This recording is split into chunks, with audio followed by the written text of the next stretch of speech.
Les faucons du RCK continuent de planer sur la D1. Les grenouilles bleues de Koudougou intègrent le top 3 du classement en maintenant le Majestic dans la zone rouge. Une zone rouge qui voit les Yeneguistes s'éloigner grâce à une précieuse victoire sur les Tigres du RCB, champion en titre. Les péripéties de la 13e journée du Faso Foot en développement dans ce journal. Bertrand Traoré n'arrête pas de faire trembler les filets en Angleterre. Le jeune attaquant des Blues de Chelsea a encore frappé ce week-end. Une réalisation que vous verrez dans votre rubrique Écho des pros avec Jean-Modeste Ouedraogo. Et de l'athlétisme, il en sera question dans ce magazine avec la championne d'Afrique de lancer du marteau, la Burkinabé Laetitia Bambara, que nous aurons au téléphone depuis Paris. Le monde du karaté-do traverse une crise pendant que des compétitions se profilent à l'horizon. Les étalons karatéka tentent de se préparer comme ils peuvent. Nous aurons sur ce plateau l'entraîneur national comité, maître Jean-Blaise Silga. Amis sportifs, bonsoir et merci d'être en notre compagnie pour le résumé de l'actualité sportive nationale et internationale. Nous ne sommes plus qu'à 2 journées de la trêve du championnat national de football de première division saison 2015-2016. Ce week-end, le Faso Foot était donc à sa 13e journée. Le leader RCK qui recevait l'AGEP a tiré son épingle du jeu en s'imposant 1-0 au stade Issoufou Joseph Konombo. Les temps forts avec Amadou Ilboudo et Kalfa Ouattara. Gagner sans convaincre, c'est ainsi que l'on peut résumer cette 8e victoire des Faucons. Opposé à l'AGEP, 11e au classement, le RCK a souffert le martyre. Le nouveau premier en 2-1 a fait mieux que se défendre. En témoigne l'occasion de la 23e minute. Ismaël Karambiri hérite d'une passe lumineuse pour l'ouverture du score. Mais le co-meilleur buteur du championnat avec 6 réalisations manque d'inspiration pour devancer Saïdou Sanou de l'AS Sonabel. Une ratée qui l'explique. C'est là dû à un mauvais contrôle du ballon et puis bon, j'ai raté. Et ça m'a fait mal, parce que j'ai vu que je pouvais donner l'avantage à l'équipe. Le leader peine. Ismaël Karambiri oblige Abouaka Savadogo à sortir le grand jeu sur ce coup de pied arrêté. Le match gagne en intensité. La GEP est dans une bonne phase de jeu. Il faut attendre la 33e minute pour assister à la seule action de but du RCK. Brice Omer Nikiema décale Faisal Ouedraogo, mais sa passe en retrait ne trouve pas preneur. Le réveil des Faucons est tardif. 0-0 à la pause. La deuxième période est une copie des 45 premières minutes, avec une équipe bobolaise beaucoup plus entreprenante. Kamou Malo se voit obligé de faire 2 remplacements coup sur coup. Il est excédé. Justement, il fallait que nous prenions le relais dehors parce que j'ai trouvé mes garçons en difficulté quelquefois et il fallait élever simplement le ton pour ramener ces garçons-là dans une bonne dynamique de jeu. Le RCK présente dès lors un nouveau visage. Et à la 70e minute, Rachid Koulibaly en relais avec Brice Omer Nikiema prend de vitesse la défense de l'AGEP. Sa frappe est repoussée par Adama Diarra. Abdoulaye Bombiri reprend le ballon, mais le gardien est une fois de plus décisif.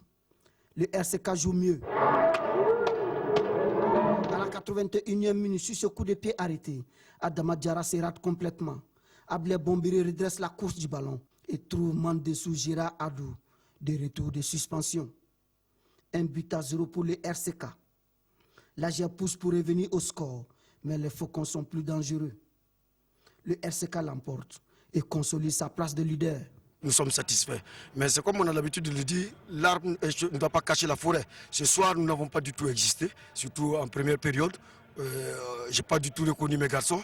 Bon, mais vous savez, je dis simplement que dans un championnat, c'est un marathon. Et je pense que nous payons l'intensité de nos matchs que nous avons fait précédemment. Le titre, ça se joue avec beaucoup de difficultés, mais avec beaucoup d'abnégation. Et connaissant la valeur de l'adversaire, je pense que nous avons mis un plan en place. Mais par rapport à la naïveté et le manque de justesse technique, je crois qu'on a péché.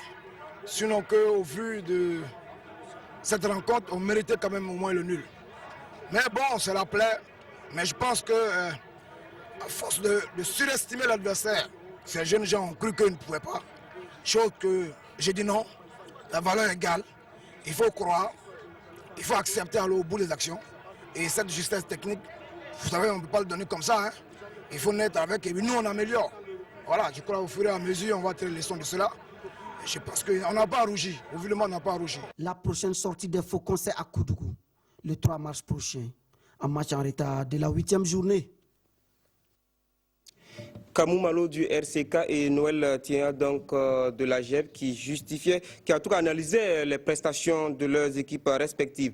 Toujours au stade Issoufou Joseph Konombo, mais dimanche, l'USO a laissé filer la victoire qu'elle tenait jusque dans les ultimes secondes de la rencontre qui l'opposait à COSAF. Un match qui a tenu les supporters en haleine dans les temps forts. Vous nous sont donc relatés par Gérard Sommet et Daba Kini. COSAF USO, un but partout. Un match très riche en couleurs. Ce ne sont pas les occasions de but qui ont manqué. La première alerte est venue du côté de COSAF par Nasser Lawali dans la 2e minute de jeu. L'USO réagit, mais ne parvient pas à scorer, tout comme COSAF sur cette action. À la 32e minute, Ibrahim Guigma de l'USO hérite d'un bon ballon. Il est stoppé à l'irrégulière par le portier Abderrahman Soulama de COSAF. C'est le penalty, un penalty transformé à la 35e minute par Adama Zungrana. COSAF tente de poser le jeu, mais l'USO lui oppose un football physique. Mi-temps, 1-0 pour les unionistes. La deuxième partie est plus vivante. Les occasions de but sont là, mais leur concrétisation reste difficile. Il a fallu attendre les arrêts de jeu pour voir l'égalisation de COSAF. Un coup franc lointain de Souleymane Sakandé qui surprend le gardien Aimé Zango. C'est la fin du match. Un but partout, un résultat satisfaisant pour COSAF. Un match très très difficile, surtout à la première mi-temps. La deuxième mi-temps, on a poussé. En tout cas, Dieu nous a récompensés. Vraiment, on est fiers des enfants ce soir. Dans le camp de l'USO, on ne s'en revient pas. On domine, on gagne presque, mais bon, vous voyez, le foot, c'est si des erreurs, le foot, c'est si des actions. Je dis le haut niveau, c'est le détail, c'est pas le global. Tout le monde sait courir, tout le monde sait marquer. Mais vous voyez, simplement, c'est une petite appréciation de la balle, mal jugée. Il était dynamique, il était engagé, il a même commandé à sa défense de laisser. Parce que pour lui, il avait le ballon dans les gants. Et à la dernière minute, pour changer de direction et revenir sur la trajectoire de la balle, c'était un peu trop tard. Mais nous, ça arrive. Comme quoi, un match de football se joue jusqu'au coup de sifflet final. C'est-à-dire donc 90 minutes pleines. Après son expédition Marrakech, l'US Forces Armées a reçu les unionistes de Waïguia samedi sur le terrain du RCK. Une fois encore, les militaires ont étalé aux yeux donc des supporters leur inefficacité offensive. Fort heureusement pour les garçons de Issa Balboni, l'usine non plus n'est pas tranchante en attaque. Paul David Bambara et Mamadi Ouena nous en disent plus sur cette opposition sans la moindre réalisation. C'est une réalité qui perdure. Le football burkinabé a mal à son attaque. Et ce match USFA-USI a encore confirmé la maladresse criarde des attaquants de nos clubs. Nous gagnons des occasions, mais impossible de scorer. Je pense que c'est vraiment la véritable plaie de ce soir. On a pêché par nos attaquants. Il y a du travail à faire devant. L'USFA est la première à inquiéter le camp adverse à la 33e minute de jeu. L'USU répond par une attaque bien menée, mais Pascal Sorgo ne parvient pas à placer la balle hors des portées de Boris Mangui. Les deux équipes se séparent sur ce score nul et blanc à la fin des 45 premières minutes. Pas de vestiaire pour se relaxer, n'empêche, les coachs chacun de son côté essaient de trouver les mots justes pour recadrer la troupe. L'USFA entame fort la seconde période. Kassoum Doumbia est inefficace sur le coup. Le match s'anime avec des occasions à la clé, mais les filets ne tremblent toujours pas, ce qui donne une fin de match époustouflante. 89e minute, Seibou Traoré décoche une frappe superbe. Charouf Dao est encore sur la trajectoire. Dans les arrêts de jeu, les Verts et Blancs réclament un pénalty sur cette offensive sans avoir gain de cause. La dernière occasion est pour l'USFA, mais personne pour pousser ce centre de Cyril Pan au fond. L'USFA et l'USI se séparent sur le score nul des 0 buts partout. Tout le monde s'est ressaisi, il y a un travail qui est fait. Il y a un travail qui est fait. Et si vraiment cette situation n'était pas arrivée, je vous jure qu'on était dans les 5 premiers pas, bien les 10 premières places. Mais on s'est mis nous-mêmes la corde au cou et on est en train de sortir de l'eau. Je pense que je suis certain de quelque chose, l'équipe va se maintenir en première. Et depuis l'EFO, je vous ai dit que l'équipe sera maintenue en première, je ne joue pas les premiers rangs. L'USFA, avec ce score de 0 buts partout, aligne ainsi son 3e match sans marquer le moindre but. Une sécheresse offensive inquiétante quand on sait que les militaires ont 3 buts à remonter face au Kaukab de Marrakech samedi prochain. D'aller au Maroc, on a fait 0-0, mais on a marqué 2 buts à Tétougou. Repartir à Bogo, faire 0-0 et aller au Maroc ensuite, prendre une défaite là-bas. Et ce soir, un match nul encore. Je pense que c'est, comme vous l'avez dit, un peu inquiétant, mais ce n'est pas impossible. Nous allons travailler vraiment pour améliorer notre bastion offensif.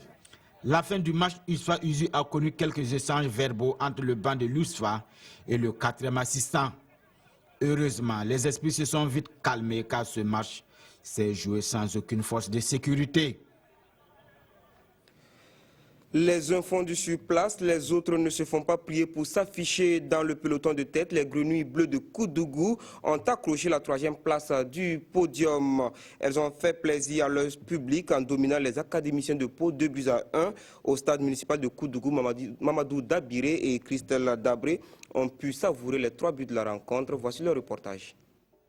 C'est un samedi après-midi comme on les aime à Koudougou. Malgré le peu de commodité qu'offre le stade municipal, le public était au rendez-vous de la réception du Majestic. Le scénario de la première partie du match est idéal pour les locaux. Après des ratés de part et d'autre, les Blancs-Bleus commencent le show.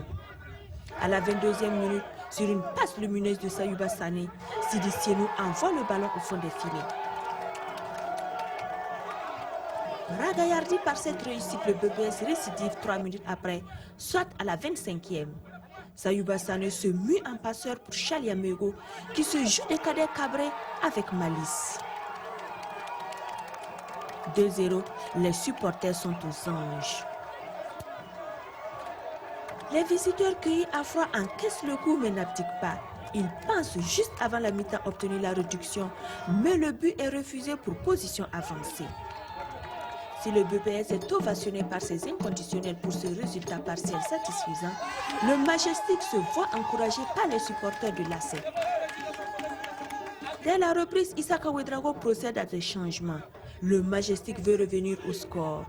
Bruno Zundi, un ancien du BPS, avec un sang-froid salué par le public, réduit l'écart 2-1. Les locaux ne forcent plus leur chance à contrario des visiteurs qui poussent mais sans succès. C'est finalement émoussé et soulagé que les Grenouilles bleues et le stade municipal accueillent cette fin de rencontre. Nous avons pêché physiquement et cela est dû à la fatigue. J'ai senti le groupe un peu très lourd et très rapidement aussi nous allons nous atteler pour apporter des changements au sein de l'effectif. Bon, je pense qu'ils ont pratiquement joué. Et c'est pratiquement la même effectif qui joue pendant près de 8 matchs. Donc je pense que la fatigue commence à se faire sentir. Malgré du beau jeu, le Majestic peine à scorer et à quitter la place de premier relégable. Ce n'est pas parce qu'on ne travaille pas à l'entraînement, on travaille à l'entraînement. Mais quand on arrive dans les matchs, on gagne des occasions, mais on n'arrive pas à les concrétiser. C'est ça notre péché mignon. Sinon on joue bien, mais on n'arrive pas à marquer. Pourquoi? Bon, peut-être, je ne sais pas, je ne peux pas dire que c'est la chance. À tout moment, on gagne, mais on ne marque pas. Peut-être c'est manque de confiance et surtout avec la jeunesse du groupe. Je pense qu'on se donne aussi les chances de l'avoir, mais c'est compliqué quand en train de jeu, on encaisse 2 buts, de plus à l'extérieur. C'est vrai qu'on revient à 2-1 assez rapidement, mais quand on manque de lucidité devant les buts, je crois que ça ne pourrait pas être, ça pourrait être pire, quoi. Quant aux officiels de ce face-à-face, c'est dans la sérénité qu'ils terminent leur paperasse, signe d'un arbitrage acceptable. Christelle Dabré, sachez que Victorien Marienne et Yacouba Gamene n'ont pas eu le même bonheur que vous.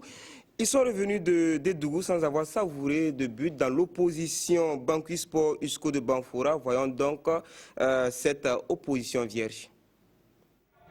Ce n'est pas demain la veille pour le Banqui Sport de Dougou dans sa lutte pour le maintien 2-1.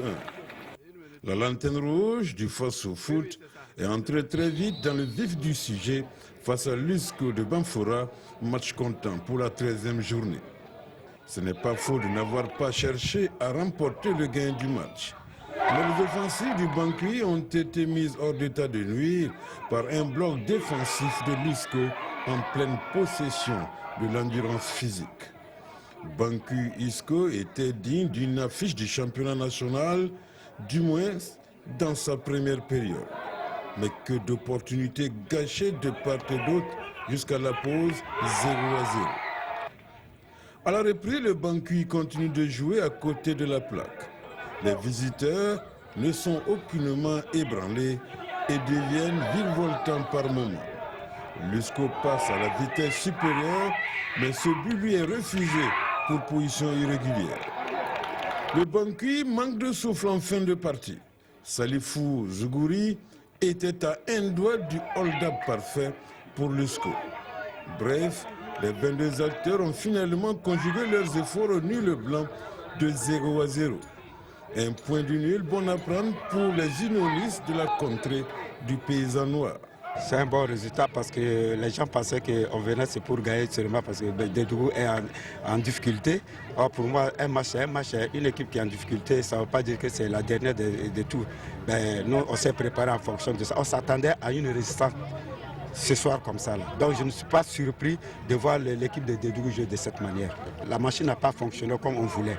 C'était logique, bon, il fallait garder la maison quand même vierge d'abord et repartir sur de nouvelles bases. Les nuages s'alourdissent par contre pour le Banqui Sport de Dédougou et attention à l'orage. Avec la jeunesse de notre effectif, ce n'était pas évident.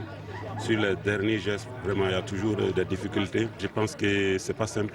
Moi, je suis un entraîneur. Je viens venir donner tout ce que j'ai, mais toujours avec le concours des uns et des autres. Moi seul, je ne peux pas faire le travail. Il faut que les gens s'associent à moi pour qu'on puisse relever ces défis, à savoir le maintien des Banqui en première division. Même dans la galère des résultats qui se font toujours attendre, les supporters sont omniprésents au stade, comme pour dire que le Banqui Sport ne doit pas tomber. Le Banqui Sport ne doit pas tomber dans l'œil du cyclone. L'ASFA Yenenga a réussi tout de même à s'offrir une victoire samedi. Un coup d'éclat devant le RCB champion en titre. Une bataille où les Tigres n'ont pas pu rugir devant la princesse Yenenga, victorieux sur la plus petite des marques. 1-0. Yaya Dembo, Tamboura pour le reportage. L'opposition Racing Club de Bobo, RCB Balopi, ASFA Yenenga est vite à oublier. Attendu pour être l'une des affiches de cette 13e journée, ce match fut tout simplement la déception du public. Soporifique, insipide, monotone, tels sont entre autres les qualificatifs que l'on pourrait lui attribuer. Hormis cette frappe d'Adama Kone en fin de première période, plus rien à se mettre sous la dent. En seconde mi-temps, l'ASFA Yenenga tente de sortir la première du profond sommeil dans lequel sont plongées les deux équipes. Ici, sur ce ballon relâché par le portier Baba Zongo, Ousmane Nana manque de lucidité. Réplique instantanée du RCB avec Sansanda. Son coup de griffe rate sa proie. Dans ce match indigne de ligue professionnelle, ce sont les protégés de la princesse Yenenga qui prennent le dessus. À la 77e minute, Dramantiem Touré à distance surprend Baba Zongo. 1-0 au profit de la ASFA Yenenga. Les verts et jaunes reviennent de loin. Et on est vraiment très comblé pour cette victoire. Notre équipe vraiment était occupait un rang qui n'était pas en tout cas digne de la grandeur du club. Il fallait en tout cas les motiver les enfants pour qu'ils viennent chercher le résultat à Bobo ici. C'est ce qui a été fait et vraiment on s'en réjouit. Les noirs et blancs de Sia, beaucoup attendus dans cette partie, ont dessus plus d'un supporter. La raison serait l'esprit tourné vers le match retour le week-end prochain contre le Stade malien en Ligue africaine des champions. J'ai senti mon équipe totalement amorphe et sans repère, alors sans âme, il faut le dire, c'était une équipe sans âme. Parce que quand on la regarde jouer, on n'avait aucun repère et on n'avait pas de répondants à tous les niveaux. Mais je peux expliquer cela aussi par le fait que nous avons fait un travail foncier énorme dans la semaine. pour préparer les matchs de la semaine prochaine contre les stades du Mali. Mais ce n'est pas des excuses, mais ça peut être une des raisons. Avec cette défaite, le RCB dégringole dans le classement. Mais pour le titre, le coach Oscar Barreau rassure. Hier, au stade Awobi, la reine des stades a dû puiser dans ses réserves pour éviter le naufrage au stade Awobi. Donc, dominé 2-0, les Faux s'est donné les moyens de rétablir la parité au score. Nous restons avec nos confrères de RTV de Bobo pour le reportage. Association sportive des fonctionnaires de Bobo, ASFB en rouge et Étoile filante de Ouagadougou et Faux ne perdent pas de temps dans cette partie.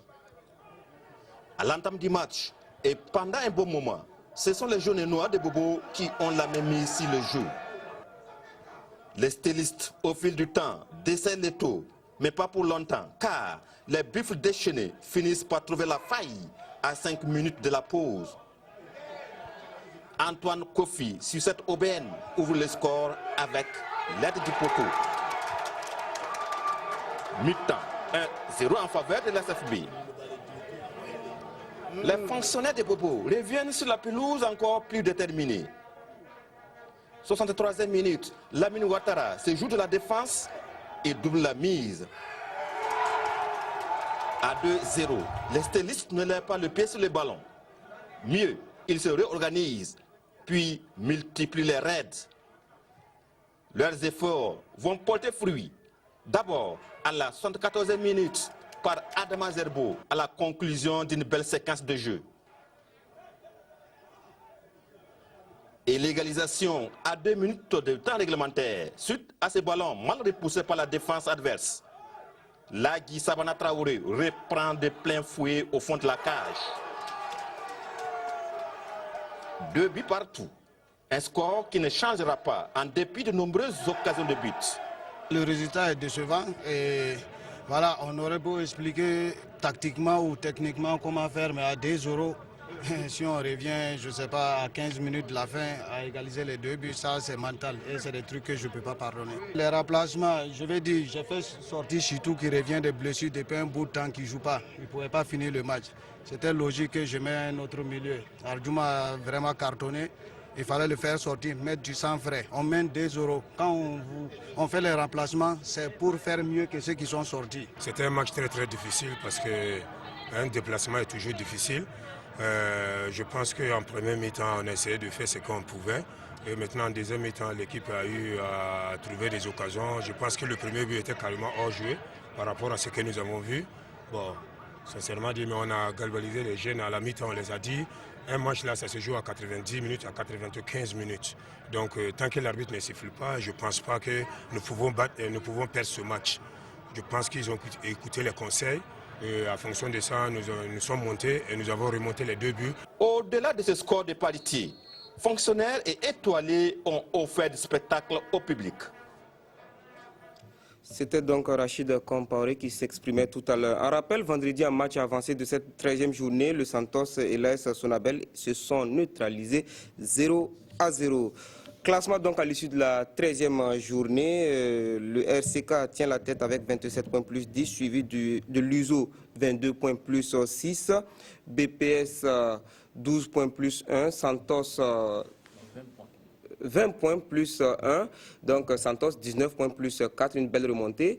RCB 18 points plus 5, COSAF 18 points plus 1 et FO 17 points plus 1. L'AS Sonabel est 8e avec 16 points moins 6. Donc pour la seconde moitié du tableau, on a USCO 15 points, USFA 14 points plus 3, ASFB 14 points moins 4, AGEB 13 points moins 3, Asfaï Nenga qui prend un peu un bol d'air, Lasina Sawadogo 13 points moins 5, Luzi donc 10 points moins 6, Majestic 7 points moins 6 et Banqui Sport ferme la marche avec 7 points moins 7. Bonsoir Lasina Sawadogo. Bonsoir Jérôme Tendrebego. Alors, on a vu tous les matchs de cette 13e journée, on peut se poser la question, qu'est-ce qui ne va pas avec nos représentants africains? Écoutez, c'est la grosse question. On l'avait déjà dit vendredi ici. C'était un examen de passage avant, bien sûr, les phases retour des compétitions africaines. On s'attendait à voir une équipe de l'USFA qui allait déjà donner les gages pour le match face au Kaokab de Marrakech. On attendait aussi les RCP qui allaient pouvoir, face à une équipe de la Sénégal, un peu malade, convalescente même, essayer de sortir les griffes. On a été désagréablement surpris. Personne n'a marqué. Personne n'a marqué. L'USFA, inquiétant, un match nul face à une équipe de l'Union sportive du Yatenga à sa portée. Et ce qui est même encore plus inquiétant pour l'USFA, ça fait 4 matchs que l'USFA joue sans marquer un petit but. Alors que vous avez 3 buts à remonter face au Kaouka Marrakech le week-end prochain, ce n'est pas du tout évident. Et en ce qui concerne le RCB, on s'attendait aussi à un sursaut d'orgueil, mais le RCB ce week-end-là perd plus que 3 points, Jérôme. Le RCB dégringole dans le classement. Le RCB, mentalement, doit être touché parce que... Mais Oscar Barreau dit que le titre n'est pas joué. Le titre n'est pas joué, mais devant, ça va très vite. Ça va très vite parce que le RCK a pris de l'avance et le RCK n'entend pas s'arrêter. Surtout que derrière, des équipes qu'il faut saluer au passage, comme le BPS le Santos. Et le Santos, qu'on n'attendait pas du tout à ce niveau de la compétition, sont en train de surprendre. Et c'est vrai, même si au service des sports, il y a des turfistes, il allait être difficile pour les turfistes de cocher le nom du BPS et du Santos à ce niveau de la compétition là, après 13 journées. Vraiment, salut véritablement Armand Bassolé, qui prend une revanche contre lui-même. Il était à la GEP, il quitte la GEP, il vient à Koudougou et il fait des résultats extraordinaires. Il a pris 20 points, il a pris le Santos, le BPS. Le BPS prend 10 points sur 12 en 4 journées, pendant que le Santos prend 14 points sur 18 en 6 journées. C'est tout dire un peu sur la dynamique et la régularité et du Santos et du BPS depuis un certain temps dans le championnat. Voilà, donc c'est pour ce qui est du championnat national de football de première division. On va parler un peu sélection avec les étalons locaux qui vont croiser les Pharaons. C'est le 27 en préparation pour le CHAN 2018. On dira que c'est pas trop tard, hein? C'est même surprenant. Le CHAN 2016 vient à peine de finir. On est en train de tirer les bilans de part et d'autre. Et puis chez nous, déjà, on est quoi qui veut aller loin ménage. Voilà, on est braqué déjà sur le CHAN 2018. Regardez un peu le communiqué que la cellule communication, la FM nous a envoyé. On a mis 2017 parce que sans doute c'est un lapsus qui est révélateur. On estime que 2018 c'est encore très loin. Il y a encore 2 championnats, encore à passer avant donc de jouer ce championnat-là. Et puis vous savez, là, beaucoup de joueurs. Beaucoup de joueurs. Nous sommes dans une dynamique. Le championnat devait prendre fin dans 2 semaines. On va casser le championnat. Il paraît qu'il y a 9 joueurs du RCK qui sont convoqués par l'entraîneur national local pour ce match-là. Ça va casser la dynamique. On se demande véritablement si c'est opportun d'aller jouer un match maintenant là en Égypte, en plein championnat. Le championnat, c'est le baromètre. On a envie d'avoir des équipes qui ont un rythme assez intéressant. C'est juste une interrogation. C'est une interrogation et on attend la réponse. Et on va saluer surtout à côté de cela le match des juniors. Voilà, les juniors ont une échéance beaucoup plus proche. Ils jouent contre le Gabon en junior en fin de semaine. Et ça, il faut saluer cela parce que là, au moins, on voit un peu là où on va. Mais pour les étalons locaux, j'avoue que j'ai besoin qu'on me convainque que véritablement, c'est important aujourd'hui de commencer à préparer le CHAN 2018. Il y a 2 championnats encore à passer avant d'atteindre le CHAN 2018. Alors que pourtant, pour le CHAN 2016, Jérôme, on n'a pas tiré on n'a rien tiré comme bilan. On n'a pas fait de conclusion. Alors, on nous dit, passez, il n'y a rien à voir. Allons seulement. Messieurs. Merci Lassina Sawadogo. Nous restons dans l'ère de la D1 pour dire que les matchs en retard de la 8e journée se jouent ce mercredi 24 février selon le programme suivant. Majestic reçoit la GEB à Pau, la SFB également reçoit COSAF au stade Wobi de Bobo-Dioulasso. Le RCK se déplace à Koudougou pour affronter le BPS qui est en pleine forme dans ces derniers temps. Alors Santos reçoit Banqui Sport sur le terrain du RCK. Asfa Yenenga Usko, c'est à Joseph Konombo. Et Uzo, c'est à Waïguya. Juste une parenthèse, les supporters du BPS ont promis de faire tomber le RCK au stade municipal de Koudougou. C'est un rendez-vous à ne pas manquer entre Faucon et Grenoble du côté de Koudougou. Stade municipal donc. Et puis en Super Coupe CAF, le tout-puissant Mazembe de RD Congo s'est imposé 2-1 devant l'étoile sportive du Sahel de Tunisie. Une énorme performance pour le club de Lumumbashi qui totalise 6 trophées continentaux sur les 7 dernières années, 3 Ligues des champions et 3 Super Coupes. Cela fait bientôt 2 mois que Paulo Duarte est aux commandes des étalons et il suit de près ce qui se passe dans le championnat domestique. Au micro de Kalfa Ouattara, le sélectionneur national déplore le fait que le championnat burkinabé ne produit pas certains profils de joueurs. C'est à l'issue du match RTK à Geb. Écoutons-le. C'est au niveau acceptable, pas très bon, pas au niveau trop haut, mais au niveau acceptable. Un championnat équilibré. Est-ce que quand vous regardez un peu le championnat, 6-7 matchs, est-ce qu'il y a des joueurs déjà que vous sentez qui sortaient de l'eau? Oui, sortez, on a déjà référencié 7, 8, 9 joueurs de bon potentiel. Peut-être pas prêts, ils ne sont pas prêts pour le moment, mais dans 7, 8 mois peut-être, et s'il vient chez nous 1, 2, 3 fois, on va le faire gagner la confiance, gagner la maturité aussi, sortir pour l'extérieur. Mais dommage pour nous que c'est toujours de position. On a trop de concurrence, milieu défensif on a trop, milieu offensif on a trop, joueurs de ligne on a trop, donc c'est toujours cette poste qu'on trouve des joueurs de qualité ici, un meilleur que l'autre, mais toujours le même poste, on ne trouve pas de grands gardiens, on ne trouve pas de grands latéral droit, on ne trouve pas de grands latéral gauche, c'est ça qu'on a besoin aujourd'hui. C'est ça qui nous bloque un peu. Donc, et quand j'arrivais, le problème c'est le latéral droit et le latéral gauche. Et 7 ans après, à part d'Issago, c'est un latéral intéressant, c'est un jeune comme Narcisse Bambara, qui c'est un bon joueur mais qui n'a pas de club. Dans 7 ans, on n'a pas fabriqué au Burkina de latéral. On n'a pas développé beaucoup de joueurs dans cette poste. Les étalons continuent avec le même problème, c'est gardien et latéral droit et gauche. Donc, on a développé beaucoup de joueurs dans l'attaque, on a développé beaucoup de joueurs dans le milieu de terrain, mais le problème continue. Et c'est ça qu'on cherche, c'est ça qui est le plus difficile aujourd'hui de remplacer au Burkina Faso. On espère que des solutions seront trouvées. Le choc des Africains RCB USFA, c'est pour le 3 mars, match retour oblige. Écho des pros, Modeste Ouedraogo, bonsoir. Bonsoir Jérôme Tendebego. Alors, tout de suite, Bertrand Traoré a encore frappé pour la troisième fois. Frappé pour la troisième fois, toute compétition confondue. On jouait donc la 8e de finale de la FA Cup et déjà victoire de Chelsea face à Manchester City, 5-1 avec un but de Bertrand Traoré.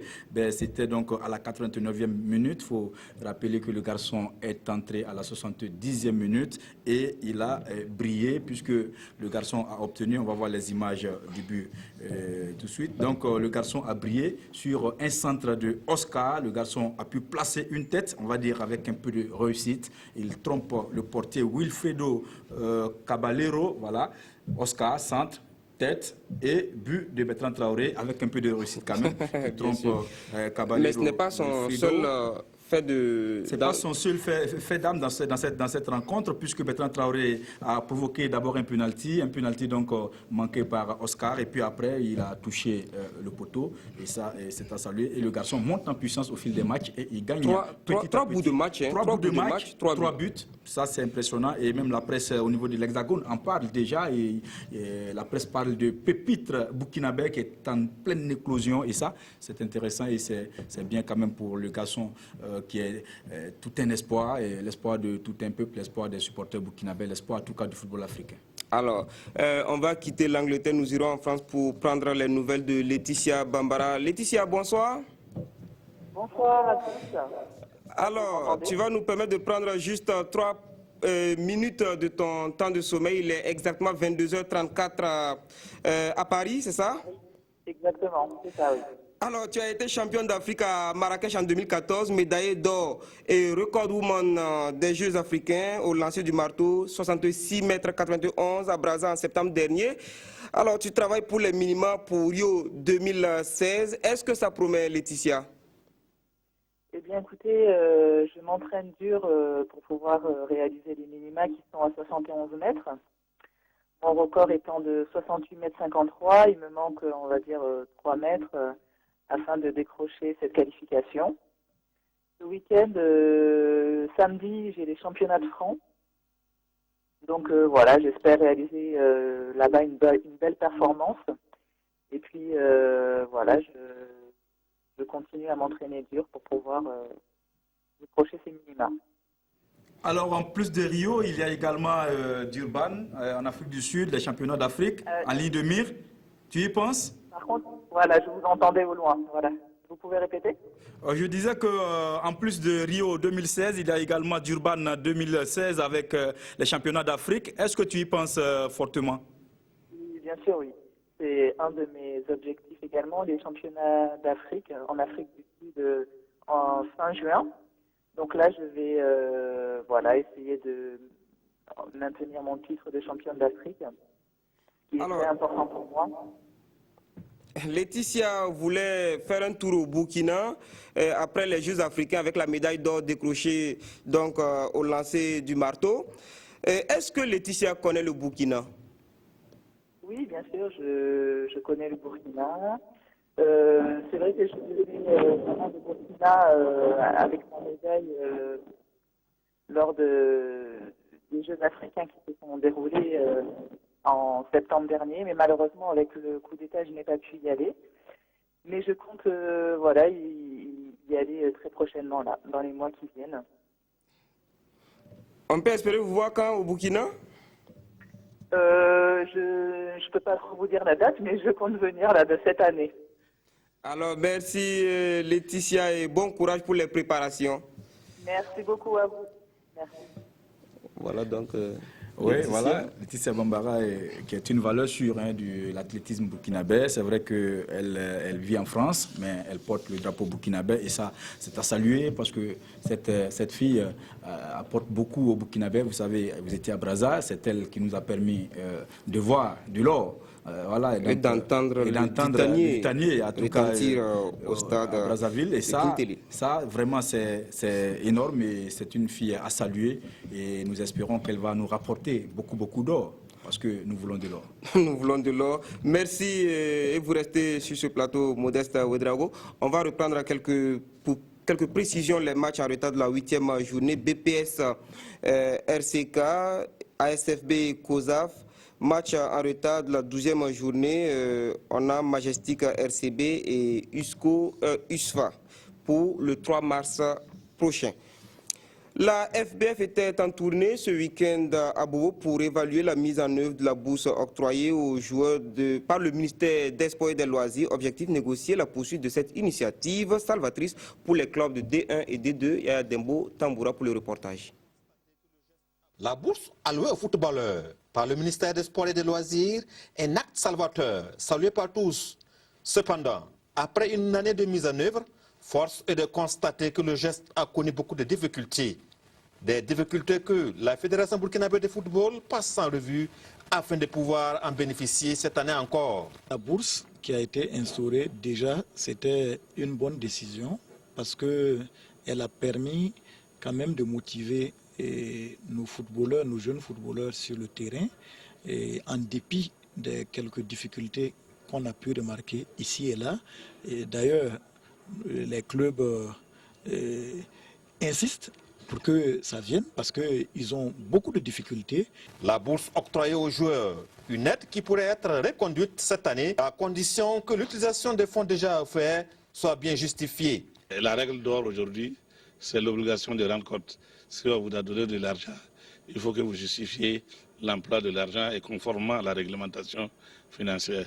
Si cela est fait à temps, je pense que nous aussi nous mettrons en œuvre, prenons la disposition pour que, puisque la périodicité étant connue, pour pouvoir mettre ça. Sinon, il n'y a pas un problème de ressources. À l'issue de ces échanges qui se sont déroulés à huis clos, un rapport final va être transmis à l'autorité de tutelle, le ministère des Sports et des Loisirs, qui va décider de la suite réservée à cette bourse. Merci à vous et à Dembo Tamboura. Modeste Ouedraogo, nous allons retourner dans l'Hexagone pour retrouver Billy Yacouba Ouattara, vainqueur de la Leaders Cup avec Monaco. Il s'agit bien de basketball. Bonsoir Yacouba. Bonsoir. C'est ton premier trophée majeur avec Monaco face à Chalon, ton ancienne équipe. C'était un match particulier pour toi, j'imagine. Oui, plein d'émotions parce que j'ai retrouvé mon club formateur. J'ai passé 6 années à Chalon-sur-Saône. Je suis arrivé, j'ai fait toutes mes catégories jeunes là-bas et j'ai fait ma première année professionnelle avec Chalon-sur-Saône, donc c'est assez spécial pour moi. Alors, on sait que tu as été sélectionné avec l'équipe A' de France. Est-ce que cela t'éloigne déjà des étalons du Burkina Faso? Ben, je crois que oui, parce qu'au niveau de la réglementation, je suis pas sûr que je puisse, une fois qu'on a participé avec une équipe nationale, changer d'équipe nationale comme ça. Mais est-ce que tu as une idée du basketball burkinabé, Yacouba? Pas trop. J'ai eu, il y a quelque temps, le coach de l'équipe du Burkina, Monsieur Rabaté. Mais j'avais pas donné suite parce que bon, mon objectif c'était d'intégrer l'équipe de France et voilà, enfin, je voulais vraiment participer à une compétition avec l'équipe de France. Alors, bonne soirée à toi, Yacouba Ouattara, et du côté de Monaco. Merci. Alors, merci à vous également, Modeste Ouedraogo, pour toute il n'y a pas de problème. précision. En tout cas, on a voulu tout simplement montrer ce soir qu'en dehors des footballeurs, on a aussi d'autres professionnels dans d'autres disciplines. Et ce soir, on l'a prouvé avec Laetitia Bambara et puis tout simplement Billy Yacouba Ouattara. Merci et continuez de creuser pour nous, Modesta Ouedraogo. Depuis 2 mois, on ne parle plus de fédération de karaté-do, mais l'équipe nationale s'organise comme elle peut pour garder la forme.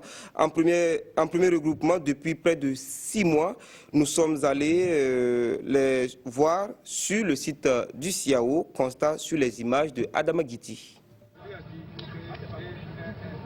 L'entraîneur national comité, maître Jean-Blaise Silga et ses poulets en regroupement. Ce n'était plus arrivé depuis les Jeux africains de Brazzaville en septembre 2015. Mais ce n'est pas faute de volonté. La Fédération burkinabé de karaté-do est acéphale depuis l'arrêté ministériel du 21 décembre qui dissout le bureau exécutif. Vous savez, quand un bureau est dissous, du coup il y a des difficultés organisationnelles. Du coup on ne sait pas qui s'adresse à qui doit faire cela, qui doit faire ceci. Il y a le SG qui a su l'intérêt, mais du coup il ne peut pas tout gérer parce que le karaté n'est pas seulement administratif, il y a le côté technique qui est là qui ne maîtrise pas forcément. Du coup, quand il y a des documents comme ça, il faut que la hiérarchie soit respectée. Tu ne sais pas par quelle hiérarchie il faut passer pour faire les documents. Du coup, vous êtes obligé de prendre vos initiatives personnelles, tout à se fait critiquer souvent, mais bon, toujours est-il que l'intention là, c'est vraiment de faire évoluer le karaté. Ils ont été sur le bureau exécutif, mais ce n'est pas la fédération. Nous, en tout cas, nous, on va continuer à travers nos enfants. Mais comment la fédération fonctionne justement? Bon, ça, nous, on fonctionne pas. Ceux qui étaient à la fédération, on travaille ensemble tous les clubs. On se retrouve, on fait nos réunions et des fois, les week-ends, on se retrouve travailler. Avec les perturbations qu'il y a eu, il n'y a pas eu un seul jour où nous on a stoppé l'entraînement. On a continué dans la même lancée à s'entraîner et en espérant aussi qu'il y aura des bonnes nouvelles dans cette fédération. Chacun s'entraîne de son côté quoi? Oui, les clubs, chacun s'entraîne de son côté, chacun chez lui, avec plus de nouvelles les uns et les autres. C'était un peu comme ça. C'est ainsi que les étalons karatéka tentent de maintenir la forme avec en ligne de mire les championnats d'Afrique de Libreville du 22 au 24 avril prochain. Il faut être prêt quand le mois sera venu de nous inviter à Libreville. Donc on ne va pas attendre que le ministère soit prêt, on ne va pas attendre qu'on dise qu'il y a l'argent pour aller, mais nous on va commencer à se préparer. Quitte à ce qu'on ne part pas, peu importe, mais en tout cas nous on va se préparer pour être prêt à répondre au rendez-vous de Libreville. Les jeunes ici présents, ils veulent pratiquer le karaté. Et je l'ai toujours dit, on va laisser la politique aux politiciens et le karaté aux karatékas. Nous on est là pour faire un karaté, on est là pour apprendre un sport, une philosophie. Donc cette histoire n'a pas affecté ces jeunes. L'expérience a déjà démontré qu'il y a une génération de bons karatékas qui a été sacrifiée justement par ces querelles qui n'amènent nulle part. Il ne faut pas que cette génération se touche là.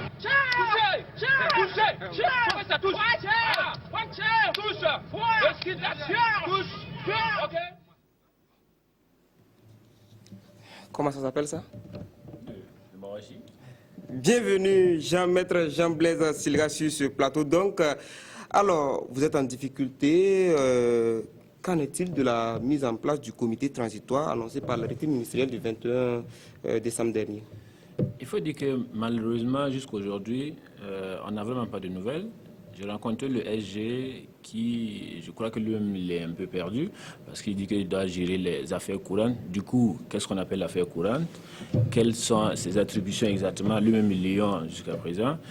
Il me disait qu'il allait rencontrer normalement le ministère hier pour mieux avoir de plus amples informations, mais jusque-là, on ne s'est pas encore retrouvé pour le point. Donc, apparemment, le comité, pour l'instant, n'est pas fonctionnel. C'est le SG qui assure l'intérim, qui assure les affaires courantes, comme cela se dit. Alors, mais quand vous vous regroupez comme ça avec vos poulains pour les entraînements, comment ça se passe, la prise en charge, tout et tout?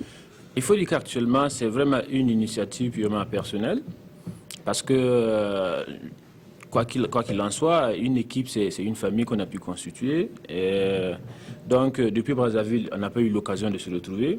Donc, et avec l'avènement je dirais pas l'avènement, le championnat d'Afrique qui arrive bientôt, il était vraiment obligatoire que nous, on n'attende pas que les situations se décantent pour commencer à agir. On s'est dit qu'il était normal qu'on puisse se retrouver et qu'on commence à se préparer tout doucement en attendant que la situation puisse se régulariser. Mais est-ce que vous arrivez à avoir tous les éléments qu'il vous faut? Pour l'instant, on n'a pas tous les éléments qu'il nous faut parce qu'il y a quand même pas mal de freins. Parce que non seulement le problème, c'est là, tout se trouve un peu enfermé, la hiérarchie est un peu bouleversée. Du coup, pour atteindre les éléments, c'est assez difficile. Il y a des maîtres qui vont dire les éléments, non, il faut te présenter parce que moi, on ne m'a pas parlé, je ne suis pas au courant de ça. Comme il y a des éléments même qui vont dire non, le maître m'a dit de ne pas venir parce que je ne suis pas... Comme il y a l'histoire de camp maintenant dans le karaté, c'est qu'il y a vraiment dommage. Vous n'êtes pas de ce camp, du coup, si on t'a appelé, il ne faut pas partir. Mais bon, on fait le travail on fait le travail, les éléments qui veulent vraiment travailler, parce que comme je l'ai toujours dit, le plus important c'est de faire le karaté. Toutes ces histoires-là, c'est inutile. On fait le karaté pour soi d'abord, avant de le faire pour quoi que ce soit. Alors, vous qui êtes dans le karaté depuis fort longtemps, qu'est-ce qui peut être préconisé comme solution pour une stabilité durable? Parce que le karaté, depuis les années 2000, ça vacille entre les crises seulement. Exactement. Il faut dire même au-delà, même avant les années 2000. Le véritable problème du karaté, je crois que ça date vraiment de très longtemps. Les gens sont hérités de querelles de leurs maîtres, de querelles anciens, de maîtres de clubs. Et ça a été transmis à leurs élèves aussi qui continuent en fait encore de donc nourrir. À cette allure-là, ça ne va pas finir. Moi, ça peut finir. La solution que moi j'ai toujours préconisée là, c'est que franchement, qu'on puisse mettre de côté tous ces anciens qui sont là. Parce que moi, je crois que c'est eux qui mènent le karaté aujourd'hui. Mettre de côté tous ces anciens-là qui seront vraiment là pour accompagner, en tant que conseiller ou en tant qu'expert qui seront là vraiment pour conseiller plutôt ceux qui seront là comment orienter le karaté. Parce que c'est eux qui sont au devant des choses et c'est eux vraiment qui ont tout, eux qui connaissent l'histoire du karaté. Mais finalement, il risque d'y avoir guerre de conseils. Ah non, guerre de conseils, ça c'est... En tant que conseiller, ils sont là juste comme conseiller, mais on met les jeunes aujourd'hui qui sont compétents, des jeunes qui peuvent aussi faire marcher la fédération avec de nouvelles idées, parce que les jeunes vraiment, c'est des gens qui veulent vraiment faire évoluer la chose. On a une bonne génération qui est là, on a des jeunes qui ont beaucoup d'expérience, même en termes d'administration, en termes de management. Ces jeunes-là, je pense qu'ils peuvent diriger facilement le karaté, et ils ne sont pas encore dans ce bain d'histoire, de querelles inutiles qui n'apportent rien au karaté. Du coup, je pense que c'est ce qu'il faut. Tant qu'il y a toujours ces gens-là, ces vieux qui sont là, il y aura toujours des rivalités qui ne vont jamais finir. Et c'est vraiment dommage pour le karaté. Et je pense que les athlètes qui sont là, la bonne génération de karaté qui est actuellement là, ils n'ont pas besoin de ça. Ils n'ont pas besoin de ça. Ils ont juste besoin de pratiquer, ils ont juste besoin d'avoir des résultats, d'avoir des médailles. Tout ce qui se fait autour là, c'est parce qu'il y a des résultats au karaté aujourd'hui qu'on se bat autour de ça. Si on n'a pas de résultats, allez-y au ministère, personne ne va vous écouter. Donc laissons tout ça et faisons juste le karaté. Tout se passe sur le terrain, c'est tout. Alors vous, sur le terrain, justement, vous essayez de regrouper ce que vous pouvez regrouper. Est-ce qu'il y a un problème qui est établi quand on sait qu'en avril déjà, il y a des échéances? Exactement. Avec les championnats d'Afrique. Les championnats d'Afrique, il y a la direction technique qui fonctionne tant bien que mal, mais déjà avec le directeur technique adjoint, avec les autres entraîneurs nationaux, on est en train de voir comment on va s'organiser. Déjà, on a commencé les entraînements, ça va se poursuivre. On va essayer de voir avec le SG qui devait rencontrer le ministère, qu'est-ce qui a été mis en place, quel accompagnement est-ce que le militaire va faire, si oui, il y aura accompagnement ou sinon, il n'y aura pas accompagnement. Mais de toute façon, nous, on va mettre en place notre programme d'entraînement et ça va se continuer jusqu'au bout. Quitte à ce qu'on dise qu'on ne pourra pas participer, et on va rester là, mais de toute façon, on sera prêt. D'ici... C'est du 22 au 24 Du 22 au 24 avril à Libreville. Alors, quel message, justement, vous avez à l'endroit des autorités du ministère des Sports par rapport, justement, à cette crise qui perdure? Voilà, donc je dirais surtout que Le message qui est surtout très important, c'est que au-delà de ce qui se passe, au-delà des rivalités qui sont là, les autorités, ce qu'ils doivent regarder, c'est l'avenir de ces jeunes athlètes qui sont là. Ces jeunes athlètes qui ont cru vraiment au ministère, qui ont cru vraiment qu'ils peuvent produire ça, et puis depuis des années se battent et qui arrivent à avoir des résultats qui sont vraiment sur une bonne pente. Il ne faudrait pas que ces histoires-là viennent d'amener le karaté burkinabé. Le haut niveau aujourd'hui est tel que si tu manques une seule compétition, pour revenir, c'est très difficile. Du coup, on les demande vraiment de mettre tout en œuvre pour que les choses puissent s'arranger. Qu'il y ait un comité transitoire ou qu'il y ait un nouveau bureau, nous peu importe. L'essentiel, c'est qu'on nous permette juste de faire notre karaté, qu'on ait les moyens de participer à nos championnats. C'est le plus important pour nous et pour les athlètes qui sont là. Alors, merci à vous, maître Jean-Blaise Silga, d'être passé sur ce plateau. Vous êtes l'entraîneur national comité. Comité, ça veut dire combat, exactement. Voilà. Donc, je peux vous mettre un jacuzzi. Il n'y a même pas de problème, mais je vais riposter. Un skin touch. Un skin touch. Merci, Jean-Blaise Silga. Les jeunes veulent se faire entendre sur les questions de la santé, de la reproduction et de la planification familiale. Samedi, à l'initiative de cette organisation à base communautaire, une campagne de communication 1 million de voix pour la santé sexuelle et la planification a été lancée à travers un cross populaire. À l'occasion, plusieurs jeunes ont sillonné, ont arpenté donc des rues de la capitale. Gérard Sommet et Jean-Modeste Ouedraogo pour le compte-rendu.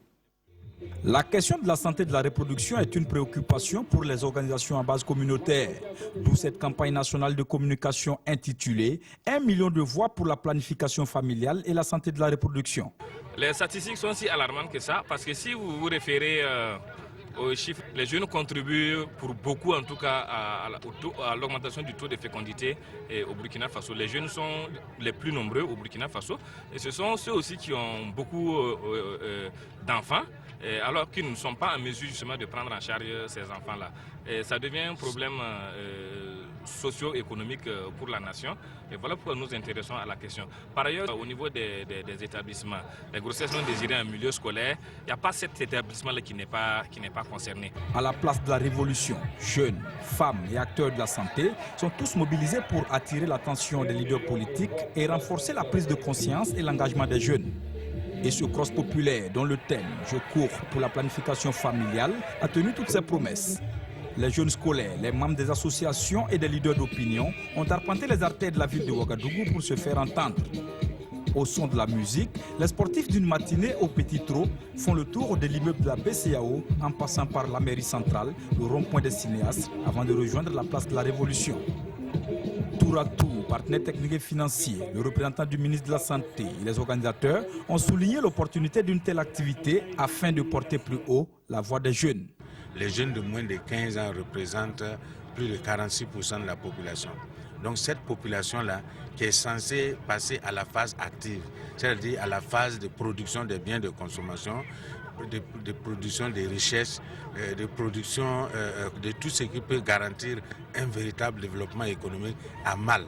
A mal parce qu'il n'est pas en bonne santé, a mal parce qu'il n'a pas d'emploi, a mal parce que c'est une population qui se meurt, a mal parce que c'est une population victime du VIH-Sida.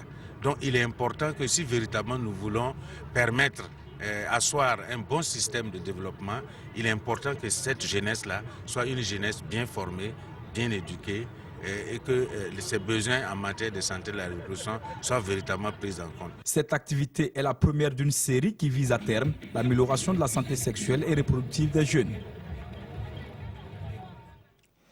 Une discipline qui tente de se faire une place dans le paysage sportif burkinabé. Le roller cross s'attire de plus en plus de fans dans la capitale Ouagadougou.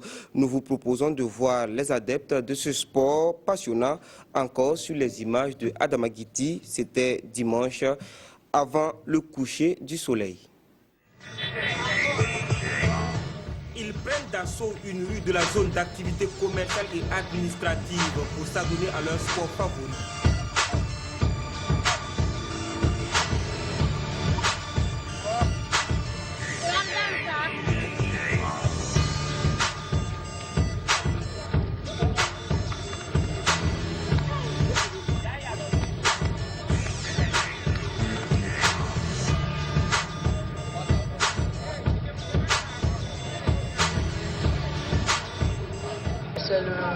cross, le roller, en fait, on parle des patins. Voilà. Vous savez, le patin, ça regroupe plusieurs ensembles. Il y a le patin sur glace, et ce que nous faisons, c'est le roller, ça sur le goudron. Donc, bon, c'est avec les moyens de bord. C'est un sport qui est très peu connu au Burkina et qui est en train de prendre son envol. Donc, les gens qui sont réunis, nous prenons d'une passion. Donc, c'est au nom de la passion que nous sommes là. Donc, nous pratiquons ce sport ensemble.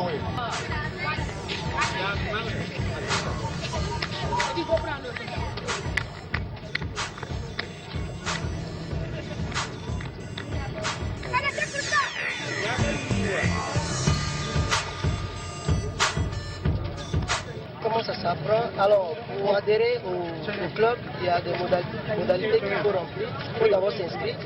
Il y a des frais d'inscription. Et lorsque vous venez, il y a le t-shirt qu'il faut acquérir.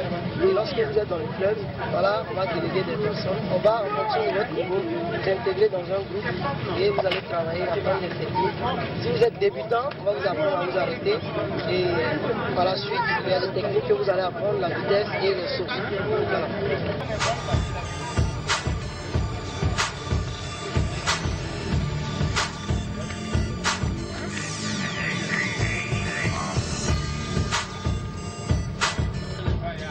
Nous avons quelques patins, on n'a pas un nombre suffisant.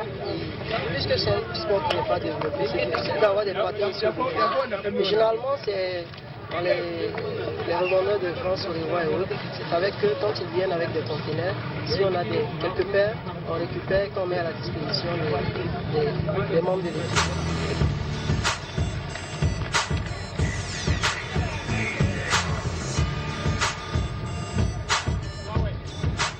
Chaque sport a son public et celui des rollers n'est pas prêt à se disperser avant que le spectacle ne soit fini.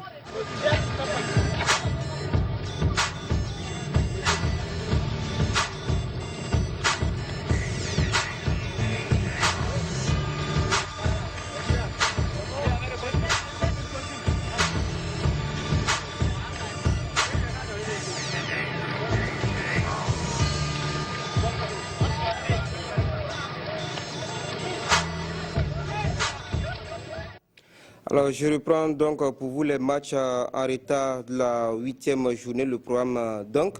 Ce mercredi 24 février, vous aurez Santos Banqui Sport sur le terrain du RCK, Asfa Yanenga Usco au stade Issoufou Joseph Konombo, Uzi Uzo c'est à Ouaïgouya.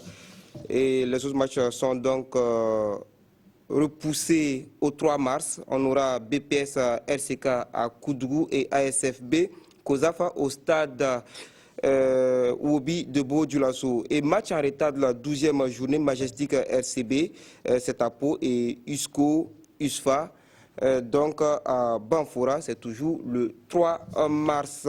Merci de nous avoir suivis. Victorien Marienne et ses invités vous retrouvent vendredi prochain pour le 4e numéro de votre émission Sportbox. Échec répétitif de nos clubs en campagne africaine. Quelle thérapie? Nous ne jouons pas les oiseaux de mauvais augure.